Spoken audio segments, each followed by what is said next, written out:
some brand new coaches out here. And if you can't see on the screen, if you haven't heard yet, we got John Harbaugh taking the New York Giants job. We got Robert Saleh taking the Tennessee Titans job. Jeff Hafley taking the Miami Dolphins job. And Kevin Stefanski taking the Atlanta Falcons job. All right, so we got 4 coaches here. What is your thoughts on, are these the right spots for these guys? Do you think who's going to have success? Like, what's your general consensus thoughts on these new hires?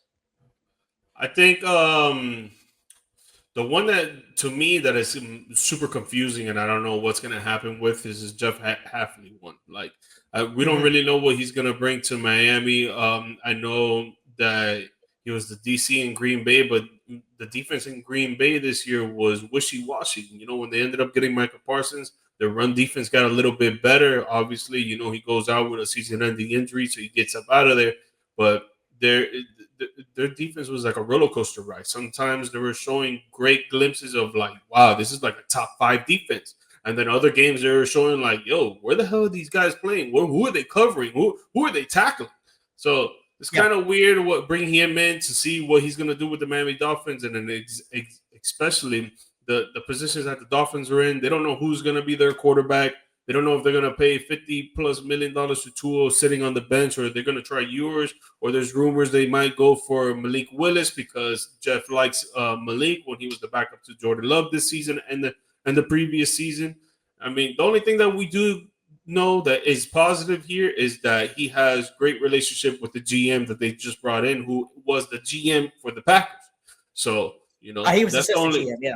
Yes, assistant GM. I'm sorry. Yeah. But that's the great relationship that they have right there. So that's a really good positive that they can, be on the same table, be on the same page about stuff. There's not going to be a lot of bickering back and forth between them two. And you really need that when it comes to a GM and a head coach. So I would say that's the only positive side here. But before I keep going, what do you think? What do you think with the I would see this one's going to be really difficult because I think that the Dolphins are going to have to.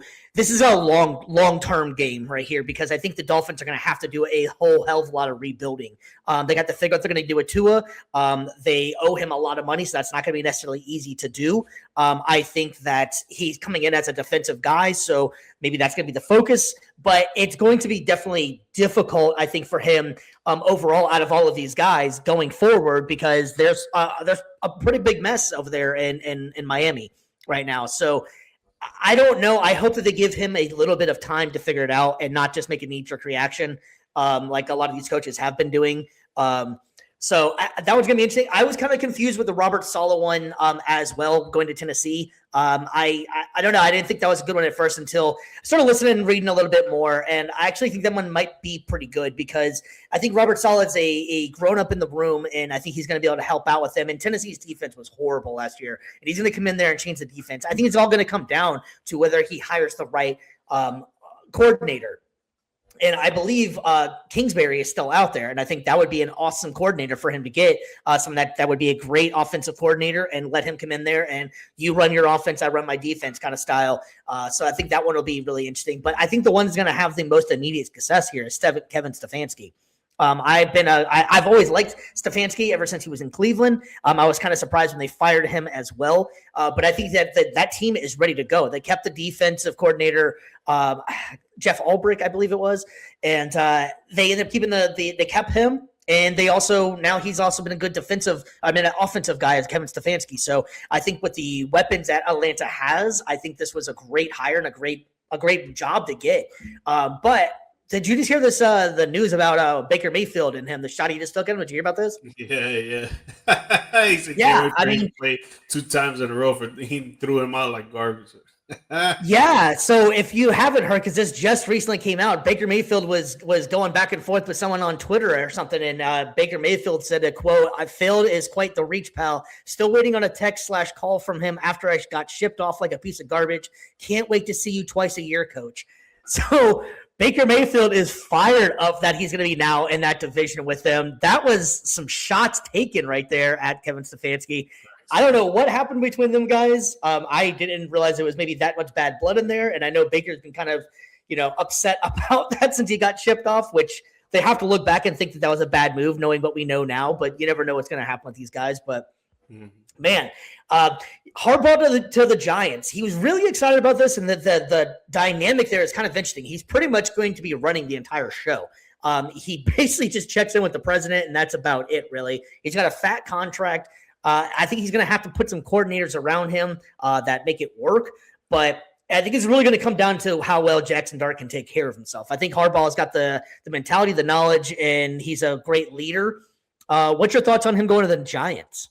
I think he's going to be the most successful hire here between these four, in my opinion. Okay. I think the personnel that he has on offense, they're just straight playmakers, and Dart, Scatterbull, and Neighbors. I think they could work really well as a three-headed monster when it comes to rushing, passing, and catching game, for sure.